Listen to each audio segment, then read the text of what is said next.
If the proposal to abolish the seanad is approved by the people, I envisage that the staff currently assigned to the Protocol and General Division to deal with the legislation will remain in place to work on the implementation of the people's decision and associated Dáil reform measures.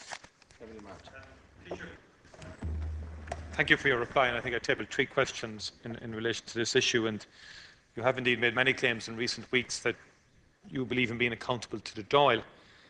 You even held a press conference recently where you brandished the Constitution and said it was only to the Dáil that you were accountable. So I want to invite you to practice a bit of what you've been preaching lately in relation to that, and to answer for me and to explain for me the basis of a claim that you made during the passage of the legislation in the House, and one that you made in the House, and in proposing the seanad abolition here. And on many times since you've said that abolishing the seanad would save 20 million per annum. You didn't say at the time that that was its cost. You said it would actually save that amount. And you've also said that you would hire 350 extra teachers with these savings. The problem, Taoiseach, is that no other person anywhere has said that that would be the saving. And I think it's important that we don't misquote what staff of the Oireachtas have been saying about this. No other person has said that that actually would be the saving. The 20 million cost figure includes pensions, which will continue to be paid, and services shared with the Dáil, which will be retained. And as we know, there's many, many millions of that have to do with ongoing expenditure, not purely related to the seanad itself. So, Taoiseach, in the spirit of your commitment to start being accountable to the House, can you now withdraw your false statement to the House that 20 million will be saved as a result of the abolition of the seanad? No is the answer to your question. The total running costs of the seanad have been estimated independently by the Office of the Houses of the Oireachtas Commission to be in the region of 20 million per annum. That's based on the 2012 outturn, and it includes all direct and indirect, apportioned or indirect costs. Direct costs relating to seanad members' salary, expenses and staff costs amount to 8.8 million. Indirect pay and non-pay costs of the supporting sections, that is the ICT section, the Office of the Superintendent, the procedural and support sections, amount to 9.3 million. There's also the annual cost of approximately 2 million in pensions. Pensions for former members are paid by Houses of the Oireachtas Commission under subhead 2.1, grant and aid in respect of Ciste pension hithe an Oireachtas. So clearly the amount of money involved here between direct and indirect savings is the only figure that has been put out there by an independent entity, which is the Oireachtas Commission, and it is based on their figures that the saving here of 20 million on the abolition of the seanad will take place. And clearly, if the people decide to approve the referendum question and to abolish the seanad, which I hope they will, that will mean that from the commencement of the next government, there will be no further senators elected. Therefore, the direct costs of that do not apply. Pensions do apply, of course. But in the case of that becoming a fact and the seanad being abolished, no more than the amalgamation and the redeployment that has occurred in so many areas of the public service generally, persons currently working in areas associated with the seanad will be deployed and work elsewhere. These figures stand up. They are the figures set out by the Oireachtas Commission, and I don't intend to reverse that. The Commission is very clear, and others are very clear, that it's not possible to estimate the actual amount of net actual savings that would arise if the seanad was abolished. And a very strong caveat has been put in, and you're the only person now, along with others in Fine Gael, who are sticking to the untruth and the dishonesty that's been perpetrated in relation to a claim that's a patently false claim. And no other person outside of the Fine Gael party, indeed maybe some of its Labour acolytes and others who are on the yes side of this campaign, have dared to suggest that the actual savings would be 20 million. I mean, the cost this year would be 14 million, obviously, in terms of running the referendum, unless you're suggesting that you're going to, in some way, stop all pensions relating to the seanad, or indeed lock up half of Leinster House, or turn off the heat, and many, many other things that would be necessary. It's a con job, Taoiseach. And I think what's happening on this issue, you've decided to go on the attack on this. This is your major plank in terms of the abolition of the seanad. You're adopting tactics that I think would make Libertas or Youth Defence blush. You just keep repeating the mantra. Even if it's untrue, it doesn't matter. Just carry on. Keep on regardless. Keep up the untruth. That's all that matters now for the duration of the campaign. And I think going back to previous referendums and changes to our constitution, I don't think any former Taoiseach would continue to uphold a blatant untruth like this. And I think that you should take the opportunity afforded to you in the House to change that. And I'd also ask you, in terms of the notes that were prepared for you in relation to your speech, the various speeches as the legislation went through, will you make those available to members of the House and all other documentation that the special unit that you established in preparation for the abolition of the seanad, will you make all that documentation now public and available? Because I asked for that some time ago in advance of the legislation to share it with other members of the House. I think it's important that you would make it public and available, not just to members of the House, but the public in general. I think it's, I don't accept your assertion at all, Deputy Martin, that this is a con job. Now, you have made statements yourself about the abolition of the seanad, and about the retention of the seanad, and the reform of the seanad, that mean that you have not been consistent at all in your view about seanad éireann. You made an assertion recently that every party in this House campaigned that they would give the people an opportunity to vote on reform. You will recall that 4 years ago, I set out a view on this that was very clear. That in fact was the view of all the parties before the last election, including your own, that a referendum of the people would be held to ask them for their approval to abolish seanad éireann. A lot of people thought it would never happen. A lot of people thought that was a con job. A lot of people thought that this was some sort of political gimmick or political stunt that wouldn't actually apply. Well, now they know, because the question will be answered by the people on the 4th of October. And far from that being some sort of concept of a political power grab, in fact, there is nothing more democratic than asking the Irish people for their approval to a question: do you want to abolish the seanad, or do you want to keep the seanad?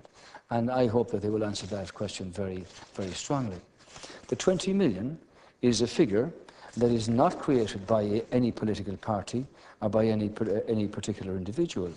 It's a statement of the costs and the indirect costs and the pension requirements that are set out by the Oireachtas Commission. And that's completely independent of my party and yours and every other party in here. And I accept their figures and I stand by them. But this is not just about this particular issue, because this is part of the process, as we have discussed before, of changing the way politics actually operates in this House. Article 28.4 of our Constitution, Article 28.4 of our Constitution makes it very clear that it is this House here, this House, which has the constitutional responsibility to hold this government or any other government to account. That's where the authority is vested. But it has never been translated into a factual demonstration of the involvement of the people in a real way.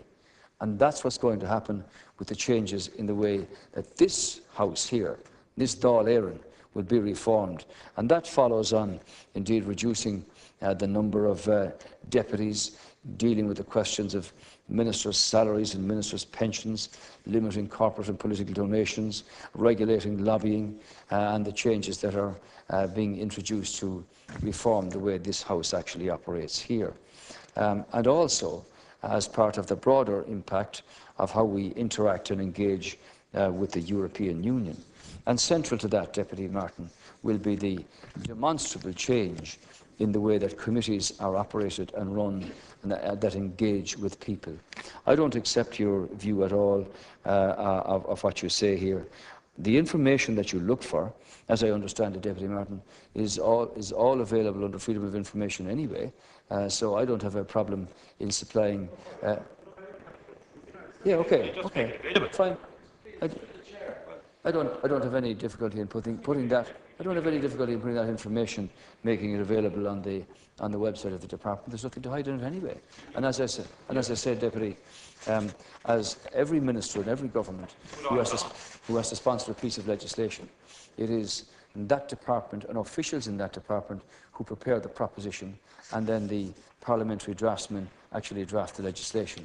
So as the Department of the Taoiseach deals with protocol and matters of constitution and so on, those very small number of officials who are already working in other areas in the department worked on that proposition and that proposal, and the bill is then prepared by the parliamentary draftsmen. So insofar as making information that's available anyway, I don't have a difficulty in that at all. In fact, I'll send it on to you. Deputy Adams. Taoiseach, as you know, Sinn Féin wants to see the seanad abolished in its current form. But we take serious issue with the way that you have dealt with this matter. I asked you on a number of occasions to put this in for discussion in the Constitutional Convention. You refused to do so. I actually attended the Constitutional Convention where the citizen delegates were limited to discussing electoral reform. And you say in your response to Taoiseach Martin that this is about changing the way politics work. Well, our party has put forward a number of proposals for political reform which we've sent to the government, and we would ask you to seriously look at them, because I haven't been consulted on the political reforms you want to bring in, or at least you claim to want to bring in. Indeed, we read a lot of these in the media.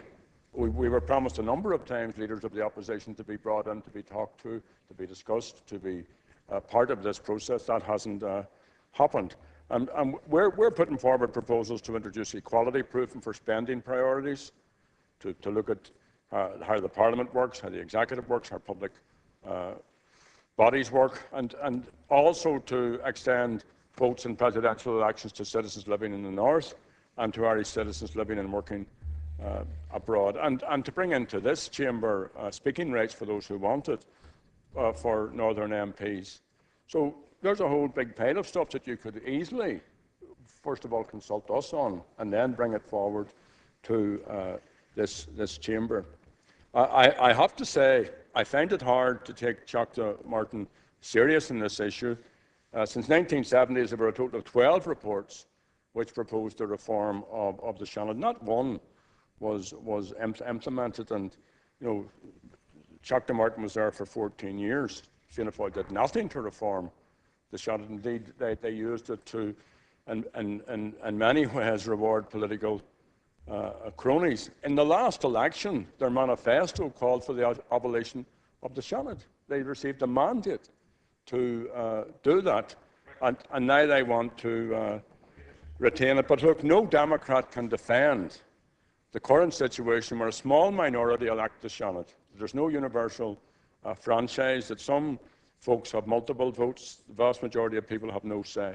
But coming to my question, Cian Cordia, has the government sought legal advice on the conduct of their campaign and in the role of those departmental officials, or indeed of the Government Information Service? And I listened very, very intently to your initial response, and you'll know that the Supreme Court found unanimously that parts of the government campaign in the children's referendum were not fair or equal or impartial, and that the government had acted in clear disregard of the kind of principles. So have those lessons been learned, and what have the government done to ensure that citizens receive independent and unbiased information so that they can make an informed decision on polling day? Gora Margaret. Well, I certainly agree with Deputy Adams on one point anyway. For over 50 years, the political process in this country failed to deal with report after report of the potential of seanad there and to reform it or whatever. I myself looked at this, and it's impossible to reform a system that would be still discriminatory, that would be still minority-based, that would still not involve people in the way that this House operates here. And it's not a situation where you want to have some sort of subset of Dáil Éireann set up where everybody, including those abroad, have some measure of votes. So the question is a very straight question. Do you want to keep it or do you want to abolish it? I hope people answer that question very strongly on the abolition side.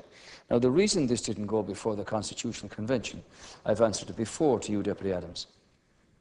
The Constitutional Convention was part of the programme for government as agreed by the two parties in government to engage with citizens in an analysis of various issues relating to our Constitution, Bunrath na hÉireann, and that the Constitutional Convention, which has worked very well in a thoroughly engaging and comprehensive fashion, would make its views known on a whole range of issues for consideration by government. But in the case of the abolition of the seanad, the government were already clear what they wished to do. The government made a decision and an agreement as part of the programme to put this question to the people. So it wasn't necessary from a government point of view to have an engagement with the Constitutional Convention for their consideration, because a decision was already made here. As often pointed out, a 5-year period is relatively very short for a government that has a whole programme to implement, given the unprecedented scale of economic deprivation and calamity that afflicted us. Now, I point out to you, Deputy Adams, you mentioned about the conduct of the campaign and officials working on papers. Let's be very clear on this.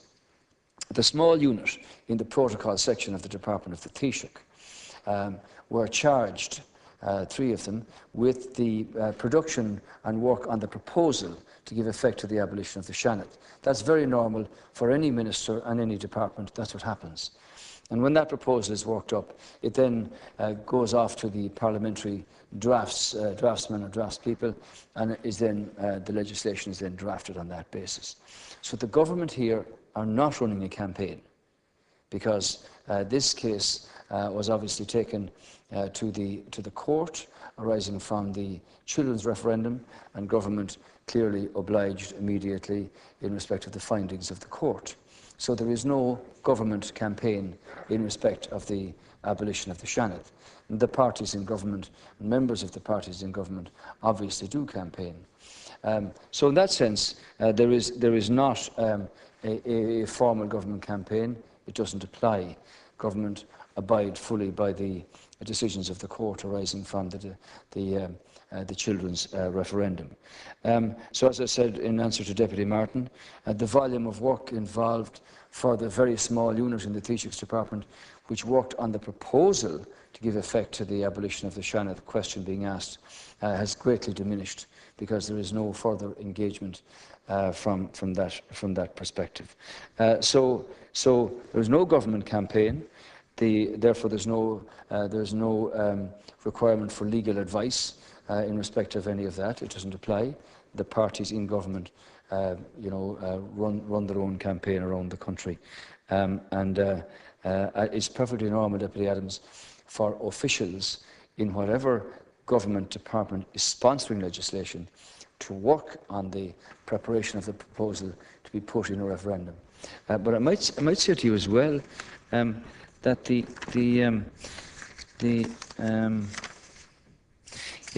all of the officials involved were notified by the Minister for the Environment.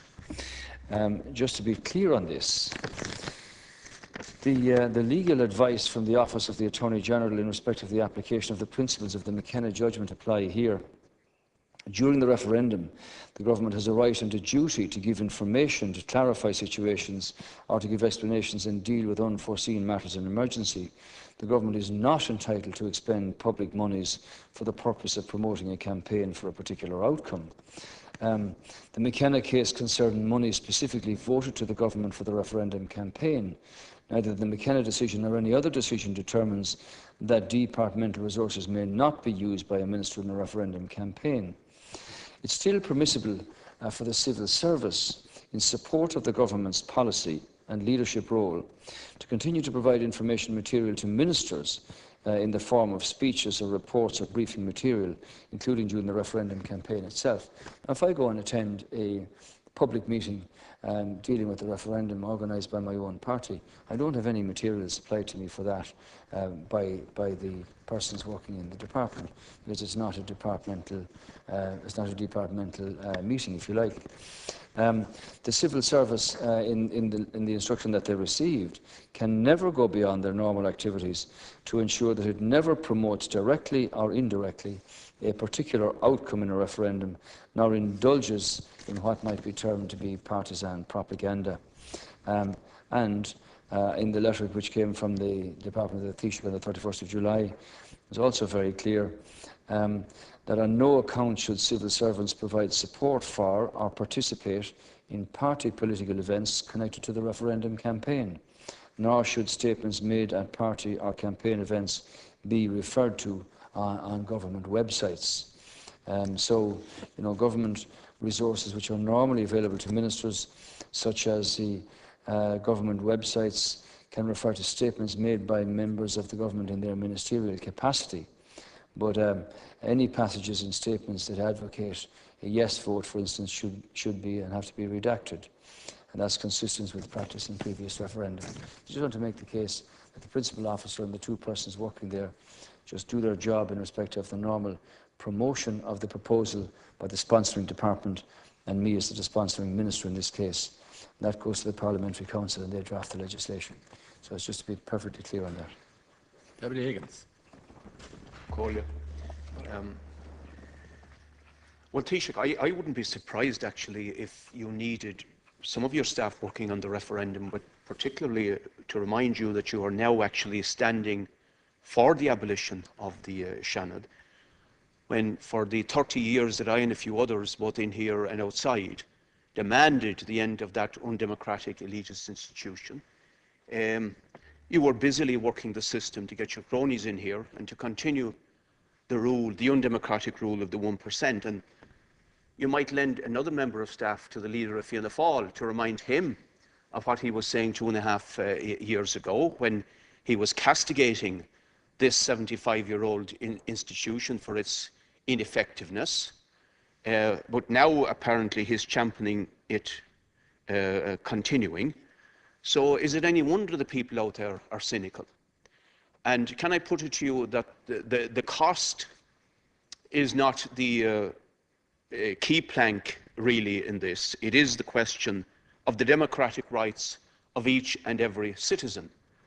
But do you agree, Taoiseach, that in proposing to get rid of an undemocratic institution, you yourself have no credibility whatsoever, having submitted the Irish people to the two most undemocratic institutions in Europe, the financial markets and the Troika, and having submitted to their demands that the Irish people should carry the burden of private debts of speculators, bankers and bondholders?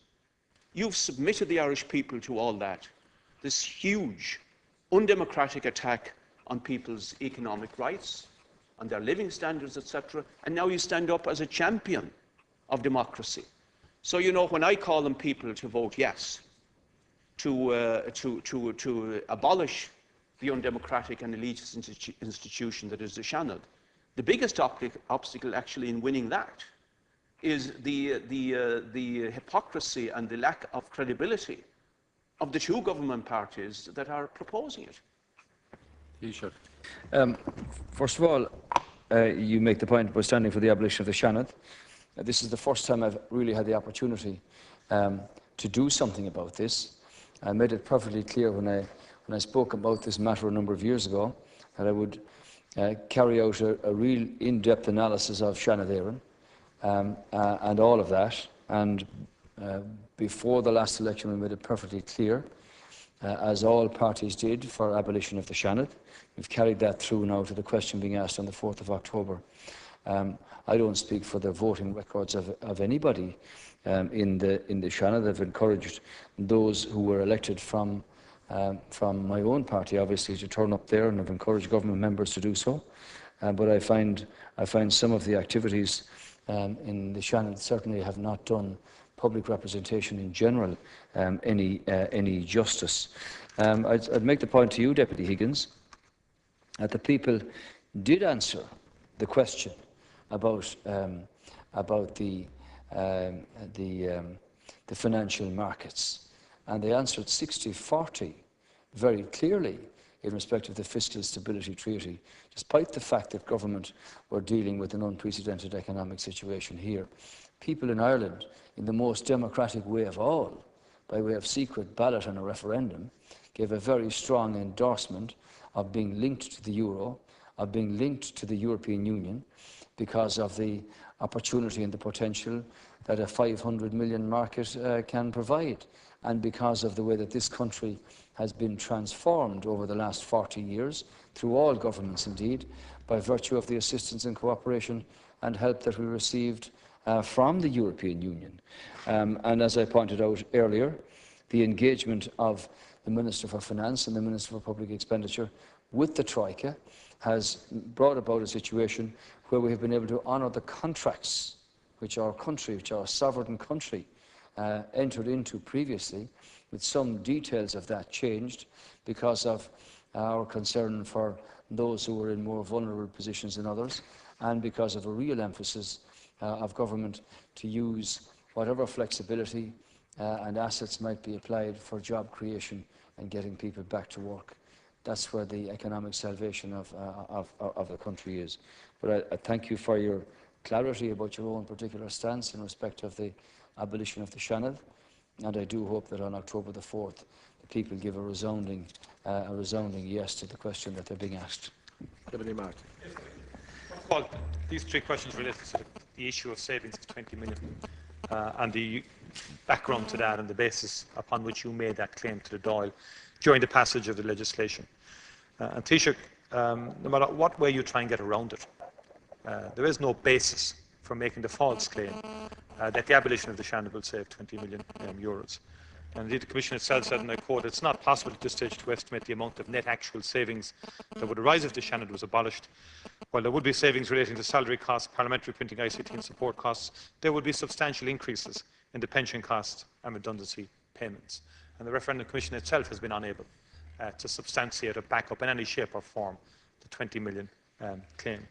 And, you know, Taoiseach, you're 38 years in the House, and you spent 34 of those years as a staunch advocate and defender of the seanad. Okay, and in advance, actually, of your statement and your commitment to abolish the seanad, you actually did a detailed proposal to the McGill School proposing reform of the seanad. So, of course, you can reform the seanad if you want to. And the people should have been given that option of a reformed seanad directly elected by the people. That option is there if you want to. And in terms of our position and my position, I made it very clear during the election, which you refused to quote, and indeed my opponents refused to quote. We were conditional. We made it very strict, made it very clear that there was a fundamental reform required of government, how government is formed, of the Dáil itself, and indeed of the electoral system, if seanad Éireann was to be abolished. And absolutely none of that has happened, Taoiseach. And we made that very clear on page 30 of our manifesto, made it very clear. And none of that has happened. Accountability in this House has been reduced since you've come to office. I mean, the property tax went through here in 24 hours. No one could table an amendment. You rammed it through so quickly. On child benefit cut last Christmas, nobody could table an amendment on that. You rammed it home so quickly in 24 hours. And the same with the respite care grant. Now, a noted political scientist, David Farrell, told a gathering last week that Dáil Éireann was the weakest parliament in Europe. And what's going to happen here, of course, is fine, you're getting rid of the upper house, and you're trying to. I think the people may have something to say about that, because what I'm hearing is people are very worried about an over-concentration of power in the hands of a small group of ministers. And that's what will happen. It's increasingly happening with the Economic Management Council. A small group of ministers will end up running the Dáil, which will become a mere rubber stamp for its activities, which it has been for the last 2.5 years on an ongoing basis. And that will be the real democratic deficit. But I would put it to you, Taoiseach, that there is no official basis for the 20 million savings that you have claimed, and it's a very false proposition that you've put to the people. Sorry. I reject that completely. These figures were provided by the by the Oireachtas Commission. They are not a claim made by a politician. They are the figures contained in the formal letter from the Oireachtas Commission setting out the direct, indirect and pension costs accruing to the running of the Senate. So I don't accept that in any circumstance, Deputy Martin. Clearly, as I pointed out, when an entity is abolished or merged or changed, direct and indirect costs move on, as this debate has moved on. Now, you say that I've been 34 years defending the setup of seanad. Well, I made it perfectly clear when I spoke about this that I would look at the thing in some detail to see what the possibilities were. And this is the first time in my life that as head of government, I have the opportunity to engage with people and ask them a direct question. Now, I noticed that you're making comments yourself that one of the things that government could do immediately is to reduce the numbers of ministers of state. You asked me to do this. Well, didn't I read your words about it only today? No, answer the question. Only today. You're just this would give filibustering. savings to Minister Noonan and Minister Howland. Well, I'd point this out to you. Ministers of state are not appointed by the Taoiseach. They're appointed by government. And you sat at the table and you didn't open your mouth, or maybe you did, but it's not recorded, that I can find anyway, where the government of which you were a member appointed 20 ministers of state, 20 of them. And not only that, but you went on a spending spree for chairman, vice chairman, conveners, and the whole lot. Now, you also make the point about an over-concentration of power. This is absolute nonsense. Absolute nonsense. The Economic Management Council, which I chair myself along with Taoiseach Gilmore, Minister Howland and Minister Noonan, is merely a vehicle to streamline matters that have to be brought to government for collective decision and therefore collective responsibility.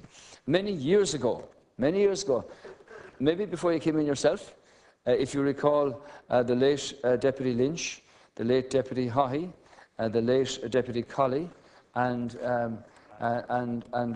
O'Malley had their own quartet which dealt with all matters related to the budget, or the vast majority of them.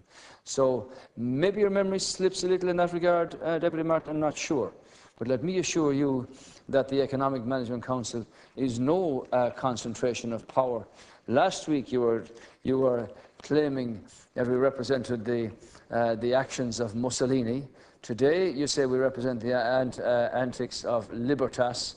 All I'm saying to you is that this is the fairest and most democratic way you can get results from people when the political process failed because it didn't have the courage to actually recommend decisions, and all the reports that were there were never implemented. Right. So this is no over-concentration of power. This actually is a very genuine attempt to make it in such a way that the people are far more engaged, and that this House here, under 28.4, is seen to be able to live up to its responsibilities. So if you go back to 77 and 79, you will find that the Lynch, Colley, O'Malley and O'Donoghue quartet certainly ruled the roost insofar as the preparation and the implementation of the budget was concerned, long before any Economic Management Council was ever heard of. They had their own cabal operating in the way that politics was delivered. I recall that because I was here myself. Well, I was not in the cabinet. You sat at the cabinet table and allowed 20 ministers of state to be appointed. Everybody you could think of, have one yourself and have some responsibility assigned to you, whatever it might be. Sorry, hold a second. Hold on a minute. I'm engaging in a debate with you now. We're at 38 minutes on these questions. Now, we're a very quick supplementary from Deputy Adams and Deputy Matthews, and then I'm moving on, because Deputy McHugh is sitting up there. He has 2 questions. First of all, Sinn Féin is calling for a yes vote in both referendums, and I think for the reasons I've given earlier, that's the right thing to do. But I agree with Dr. Higgins that one of the big problems is the government's support for this position. That's the real problem out there on the hustings. Now, and the reason that's a problem is because in your response earlier on to me, you said, and I quote, "It is not necessary from the government point of view to put this issue into the Constitutional Convention because the decision was taken." So what about the role of the opposition? You know, when I went to the discussions that you chaired on the Constitutional Convention, I don't recall. Sorry, could we get back Dr. Martin being there? He may have been, but I don't recall him being there. And I made this point. So this comes to the very nub. That utterance of yours comes to the very, very nub. What is the role of the opposition? How does the opposition get its point of view not just heard, which is difficult? Remember, your own chief whip said that your record of political reform was deplorable. So it isn't just a matter of being able to ventilate our position, it's getting the government to take it on board. So yes, the citizens should vote yes in both these referendums, but the government has no credibility in relation to the whole need for root and branch political reform of this quite dysfunctional institution. Deputy Matthews, have a quick supplementary. Thanks, Count Corley. I'm in this House and member of the Oireachtas for 2.5 years. Deputy Martin has been That's grand, here. Deputy. Yeah, just a little preamble for 14, the Taoiseach for approaching 40. And, you know, I think that considering the obstacles, the limitations and the whip system that applies, the Senate, in the 2.5 years that I've witnessed it, has done a very good job. It's brought a lot of amendments to a lot of bills. It has the capability of delaying law by 90 days, which is a chance to pause and reflect. I can't have speeches for 40 minutes. I know, Count Corley, but I'm going to ask, why was the haste? Thank you. Why was the haste? I don't think it's a good idea. I think that Senator Fergal Quinn has brought in the construction contractors bill successfully. Deputy, I'd ask for your cooperation, Senator please. John Cran, I know, Count Corley, but this is very, very important. Senator John Cran has very brought in important, two but bills in it's not 2.5 standing years. orders. Thank you. I think it could be a very grave and a very great mistake, and I want to say that on the record. Thank you. Thank you. Taoiseach. Yes, well, I take Deputy Adams's point again. The role of the opposition, Deputy Adams, is to hold the government of the day to account. That's the role of the opposition. And that role is defined in Bunrath na HÉireann, Article 28.4, which says it is the constitutional duty of this Dáil, of this House, to hold the government to account, the executive. And that's essentially the role of opposition. We've had examples over the last 10 years where issues raised by the opposition have held the government to account. We want to enhance that because all governments, in the interests of the people and our democracy, need to be held to account. The second thing is that governments have to make decisions.